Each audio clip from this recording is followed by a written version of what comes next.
चलिए देखिए, हम अपने YouTube चैनल पे क्लास 10th का ऑब्जेक्टिव क्वेश्चन अध्याय 1 सब्जेक्ट केमिस्ट्री का लेकर के आए हैं। और यह क्वेश्चन जो है उन बच्चों के लिए इम्पोर्टेंट है जो बच्चा इस पर एग्जाम देगा। और आप अगर इस चैप्टर को पढ़े होंगे, रासायनिक अभिक्रिया एवं समीकरण, तो आप इसके बारे में आप जानते होंगे। तो ये फील हुआ होगा कि जब तक इसको हम पढ़ेंगे नहीं तब तक किसी भी प्रकार का कोई रिएक्शन हमें समझ में नहीं आए। किसके साथ किसको रिएक्शन करवाया गया, किसके साथ क्या करवाया गया, क्या बना, ये सारा चीज आप इसी चैप्टर से सीखे हो। तो देखिए, बिना देर किए हुए हम आप लोगों को लेकर चलते हैं जो हम अपने तरफ से आपको वीडियो देने का काम किए हैं। तो पहला क्वेश्चन ध्यान देना बाबू। पहला क्वेश्चन है Zn प्लस CuSO4, तीर का चिन्ह दिया गया है। ZnSO4 प्लस Cu ऊपर दी गई रासायनिक अभिक्रिया किस प्रकार की है। आपसे क्वेश्चन है बाबू कि जो ऊपर में जो अभिक्रिया दिया गया है और यह अभिक्रिया किस प्रकार का है, संयोजन का है या विस्थापन अभिक्रिया है या द्वितीय विस्थापन अभिक्रिया है या वियोजन अभिक्रिया है। तो आप पढ़े हैं कि यहां देख लीजिए संयोजन अभिक्रिया। संयोजन अभिक्रिया का मतलब होता है कि इस अभिक्रिया में दो या दो से अधिक पदार्थ भाग लेंगे और सब इंक्लूड होकर के मिल करके कोई एक पदार्थ का निर्माण करेंगे, वो संयोजन अभिक्रिया कहलाता है। तो आप देख लीजिए ऐसा हुआ है नहीं। हम बोले कि दो या दो से अधिक पदार्थ भाग लेगा और एक पदार्थ का निर्माण करेगा, तब जाकर के संयोजन अभिक्रिया बने। तो आप यहां देख लीजिए, यहां देखिए दो को तो भाग लिया है, लेकिन हम बोले कि बनना चाहिए एगो, तो यहां बन गया केगो, दो को बना होगा। इसका मतलब ये संयोजन अभिक्रिया नहीं है। लेकिन यहां देखिए बाबू, ऑप्शन है संयोजन अभिक्रिया, बी में है विस्थापन अभिक्रिया और सी में है आपका द्वितीय विस्थापन अभिक्रिया और डी में आपको दिया गया है वियोजन अभिक्रिया। तो इसमें आप बताइए कौन सा आंसर होगा। तो इसका जो आंसर होगा, ये आंसर आपका होगा विस्थापन अभिक्रिया। अब आप हमसे पूछिए कि सर विस्थापन अभिक्रिया क्यों होगा। इसलिए होगा बाबू कि विस्थापन का मतलब होता है एक जगह को छोड़ के दूसरे जगह पे जाना। जैसे यहां देखिए, ये आपका Zn है, Zn का मतलब हुआ जिंक होता है। जिंक यानी समझे तो जस्ता, क्या होता है, जस्ता होता है। तो ये जिंक जो है कॉपर सल्फेट से क्रिया किया है, तो जिंक सल्फेट प्लस कॉपर बना है। तो यहां देख लीजिए, जिंक क्या किया, इस कॉपर को विस्थापित कर दिया, हटा दिया और इस सल्फेट के साथ आपने जाकर के इंक्लूड हो गई। इसीलिए यह जो अभिक्रिया है बाबू, यह कौन अभिक्रिया है, विस्थापन अभिक्रिया। अब आपको मन में सवाल आता होगा कि सर तक ये जो बताइए, ये जिंकवा जो है ये कॉपरवा को क्यों हटाया। इसलिए हटाया बाबू कि कॉपर से जिंक, सुनेगा, कॉपर से जिंक अधिक क्रियाशील है। जैसे एक बात आप समझिए, हम कुर्सी पे बैठे हुए हैं, खूब बढ़िया लग रहा है बैठने में, कोई दिक्कत नहीं है, और हमारे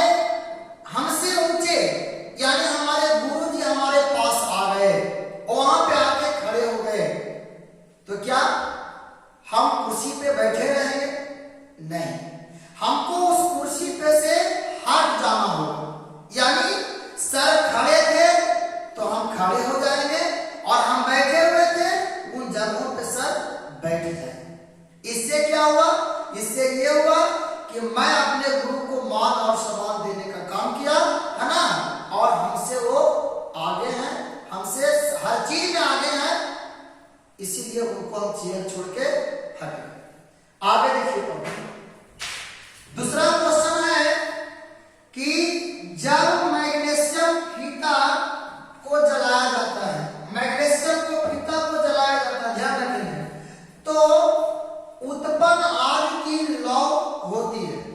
आप बताइए, मैग्नीशियम का फीता जलेगा बाबू, तो उससे जो लौ निकलेगा, वो लौ का रंग कैसा होगा, यही आपसे पूछा जा रहा है। क्या वो पीली होगी? ऑप्शन पर ध्यान दीजिएगा। क्या होगा? नीला होगा? क्या होगा? चमकीला होगा? क्या होगा? लाल होगा। चमकीला उजला होना चाहिए, उजला, है ना, यहाँ छूट गया था, ध्यान दीजिएगा। तो बाबू बताइए, मैग्नीशियम को हम ऑक्सीजन के साथ क्रिया करवाते हैं बाबू, O2 के साथ, तो इससे बनता है मैग्नीशियम ऑक्साइड। क्या बनता है? Magnesium oxide. और मैग्नीशियम के फीता को हम ऑक्सीजन की उपस्थिति में जब जलाते हैं, तो जलने से उसमें आप देखिएगा एकदम चमकीला, चकाचौंध, पूरा एकदम तेज प्रकाश निकलता है। उस प्रकाश के सामने मैं अपना आप को, आप अपने आप को ठहरा नहीं सकते हैं। इसीलिए मैग्नीशियम के फीता को जलाएंगे तो उससे लौ निकलेगा। वो लौ का रंग कैसा होगा? तो ना तो पीला होगा, और ना ही नीला होगा, और ना ही लाल होगा, वो जब होगा तो चमकीला उजला होगा। आपका क्या आंसर है? चमकीला उजला होगा। आगे देखिए, निम्नलिखित में से कौन सा बुझा हुआ चूना है?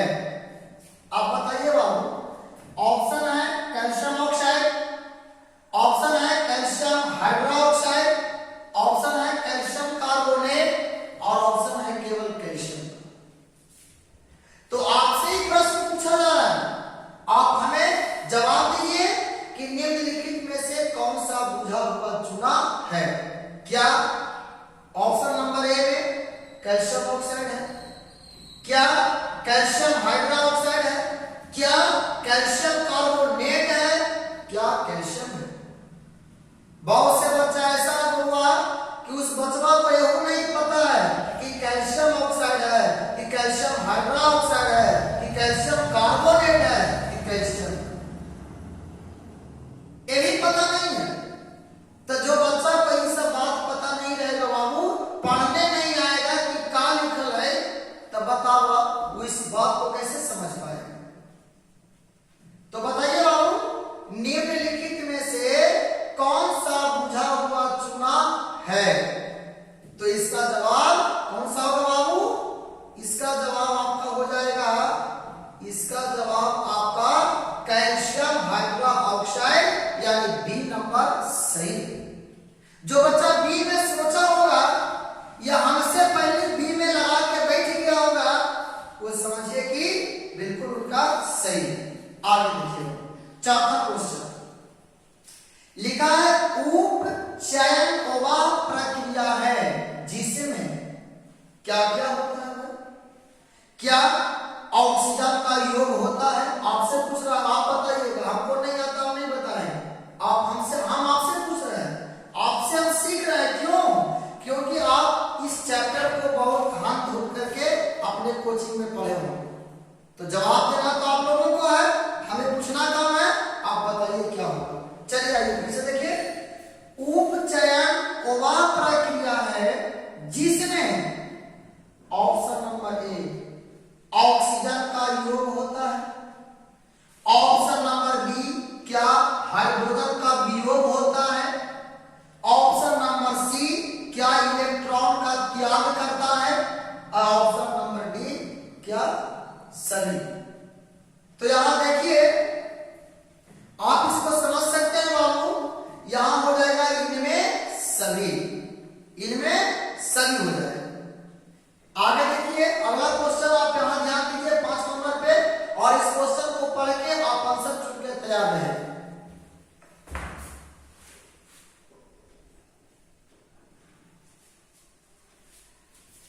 चलिए यहां देखिए, तो पांचवा क्वेश्चन आता है बाबू, कैल्शियम कार्बोनेट। क्या लिखा हुआ है? कैल्शियम कार्बोनेट, है ना। ये कैल्शियम कार्बोनेट क्रिया करके क्या बना रहा है बाबू? तो कैल्शियम ऑक्साइड और प्लस कार्बन डाइऑक्साइड। ये आपको एक प्रकार का समीकरण दिया हुआ है, यह एक प्रकार की अभिक्रिया है, और आप ही से पूछा गया है कि बताओ ये जो आप देख रहे हैं यह किस प्रकार की अभिक्रिया है, किस तरह की अभिक्रिया है, आपसे पूछा जा रहा है। क्या यह वियोजन अभिक्रिया है? क्या यह संयोजन अभिक्रिया है? क्या यह प्रतिस्थापन अभिक्रिया है? क्या ये सही होगा? आपको आंसर देना है, इसमें सोच के आप बताइए कि आखिर इसका जवाब क्या होगा। तो बउआ आप देखिए, आप नहीं जानते होंगे तो हम आपको बता देते हैं, और इसके बाद आप समझ लीजिए, चुने में आपको आसान हो जाएगा। देखिए हम केवल यहां से चैप्टर का नाम को अलग कर रहे हैं,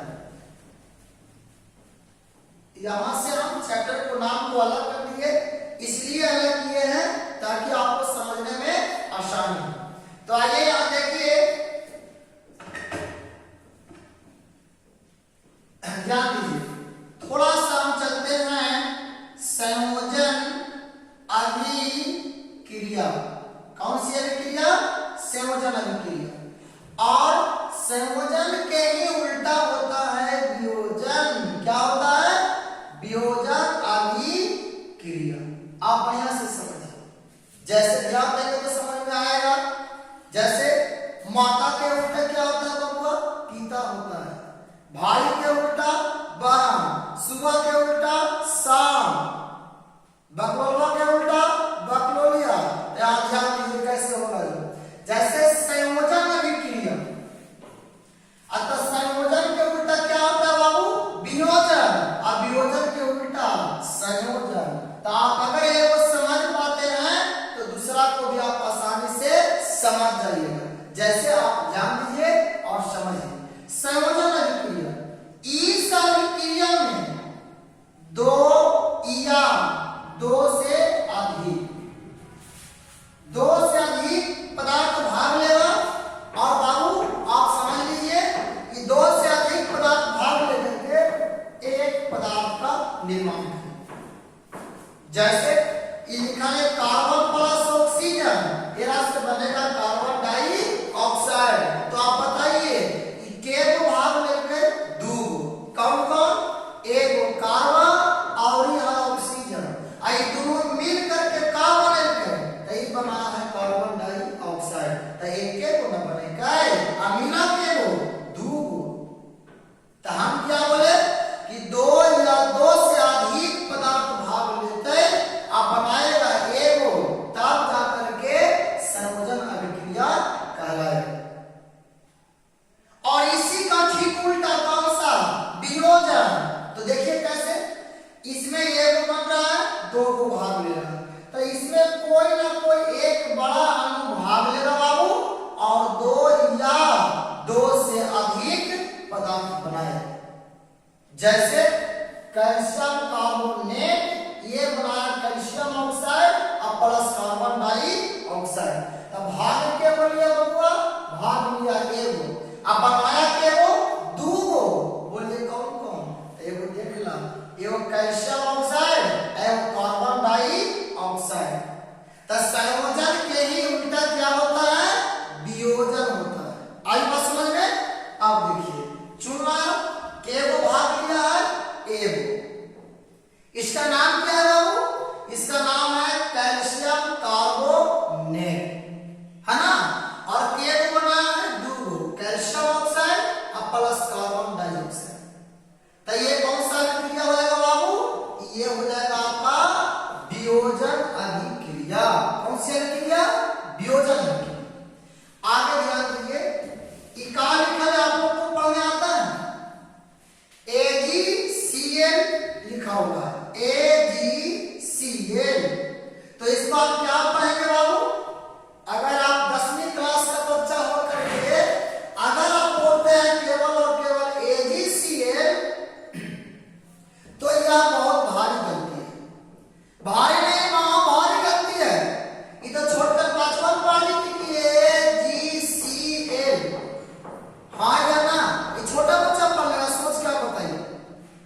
क्या आप छोटे बच्चे हैं? नहीं, आप छोटे बच्चे नहीं हैं। क्या आपको एक पता नहीं होना चाहिए? तो इसको पढ़ते हैं बाबू सिल्वर क्लोराइड। क्या पढ़ते हैं इसको? सिल्वर क्लोराइड पढ़ते हैं। अब यहां देखा सिल्वर क्लोराइड का रंग होता है, आपसे क्वेश्चन है सिल्वर क्लोराइड का रंग क्या होता है, आप बताइए मुझे। ऑप्शन देखना, श्वेत, श्वेत का मतलब उजला होता है, श्वेत का मतलब उजला होता है।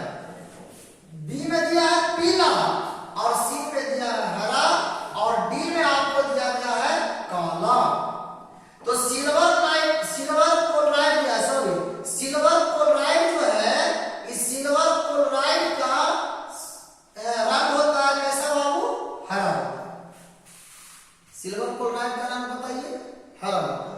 तो चलिए जो बच्चे हरा में सोचे होंगे या हरा लगा करके बैठे होंगे उनका बिल्कुल सही जवाब। आगे ध्यान दीजिए बाबू, फेरस सल्फेट का निकल है, ferrous sulphate. Ferrous sulphate crystal का रंग होता है। अब बताइए कि फेरस सल्फेट जो है ये एक प्रकार का क्रिस्टल है और इस क्रिस्टल का रंग कैसा होता है? क्या श्वेत होता है? चुनिएगा ऑप्शन। क्या आपका हरा होता है, क्या लाल होता है, क्या भूरा होता है? आप सोच के बताइए, जल्दी सोचिए और सोच के इसको जवाब देने का काम कीजिए, क्योंकि इस तरह से क्वेश्चन लेकर के हम आए हैं कि जहां पे आपको सोचना पड़ेगा। जब तक तुम सोचोगे नहीं तब तक ये काम होगा नहीं। कहा गया है बिना विचारे सो करे फिर पाछे पछताए। पहले इस पर आप विचार कीजिए कि आंसर कौन होगा, और नहीं तो बाद में बब्बा हो पछताना पड़ेगा। सोच के आप बताइए क्या होगा आंसर। तो बाबू फेरस सल्फेट क्रिस्टल का आंसर भी कौन सा होता है? हरा ही होता है। एक का मतलब बी ऑप्शन इसका सही जवाब है। अगर आप बी में सोचे होंगे तो आपका ही बिल्कुल सही। आई बात समझ में? आगे देखिए। हाँ, अब अगला क्वेश्चन की बारी है, आप इस पे ध्यान दीजिए। इससे आप परिचित हैं, ये आपका बायोलॉजी में भी पढ़ेगा है, समझे? ये बायोलॉजी में ही पढ़ना है और प्लस केमिस्ट्री में भी इससे क्वेश्चन दिया गया। तो क्वेश्चन कितना अच्छा है, थोड़ा ध्यान दीजिए। क्वेश्चन है आपका श्वसन किस प्रकार की रासायनिक अभिक्रिया है?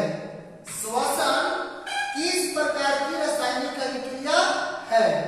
तो इसका ऑप्शन देखिए बाबू, पहला उपचयन अभिक्रिया, बी में संयोजन अभिक्रिया, सी में ऊष्माक्षेपी अभिक्रिया और डी में ऊष्माशोषी अभिक्रिया। आंसर इसका क्या होगा आप एकदम सोच समझ के आपको बताइए।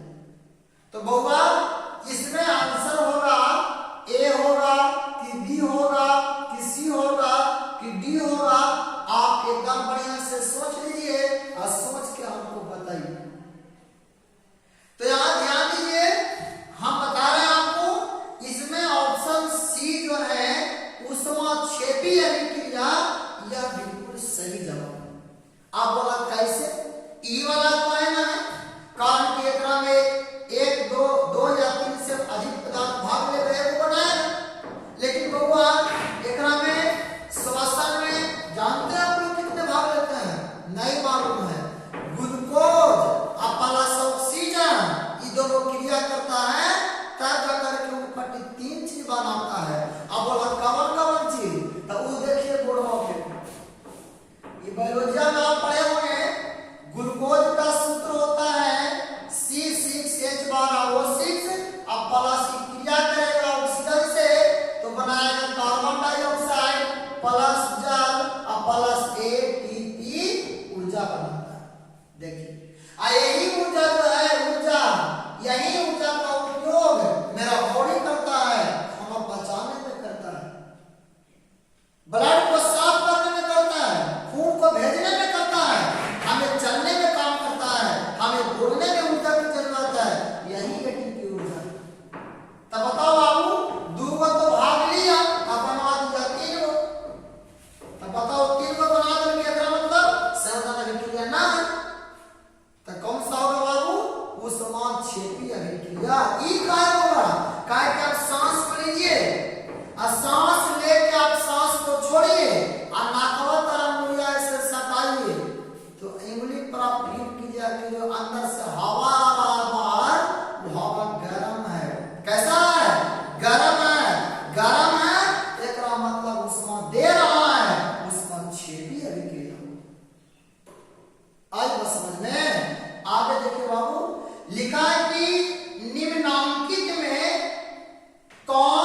समीकरण संतुलित है।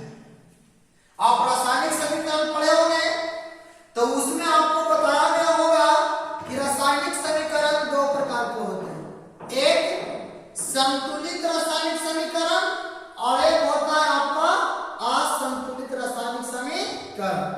तो संतुलित वाला कौन है जो खोजा, तब पहले तो थोड़ा पता होना चाहिए कि आखिर संतुलित रासायनिक समीकरण है कौन। अब हमको बताइए, कोई रूम में ढुका दे और जो वस्तु के नाम हम जानते नहीं है, कभी उसको देखे नहीं है, हमरा कहती कि इसमें खोज के बताओ कि इसमें कौन कौन चीज है जो ये है। आप बताओ बाबू, हमरा रूम में ढुका दिया, अब बोला कि तू खोज के बताओ, हमरा चीज नहीं है। कहा कि संजीवनी बूटी लाइए, जैसे हनुमान जी को आप देखे थे, जब लक्ष्मण को शक्तिमान लगा था तो लक्ष्मण को शक्तिमान जिस समय लगा था तो हनुमान जी के भेजा गया था कौची लाने के लिए, संजीवनी बूटी लाने के लिए। हनुमान जी पर्वत के पास पहुंचे तो इनका संजीवनी बूटी पहचान में ही नहीं आया कि आखिर संजीवनी बूटी है तो इसीलिए हनुमान जी पूरे पहाड़ को उठा के लेके चल आए। तो हमारा ढुका दीजिएगा रूपा में कहिए कि बताइए एक में मैथ के किताब कौन है, हमारा मैथ के किताब छीनिए नहीं आता, तो हम जवाब दे पाए, खोज के लाएंगे नहीं खोजे। तो सबसे पहले इस काम को करने के लिए हमारा ये जाने पड़ेगा कि आखिर मैथ की किताब है। तो आइए हमको समझिए संतुलित रासायनिक समीकरण है कौन, ये बात को आप सीखिए हमसे।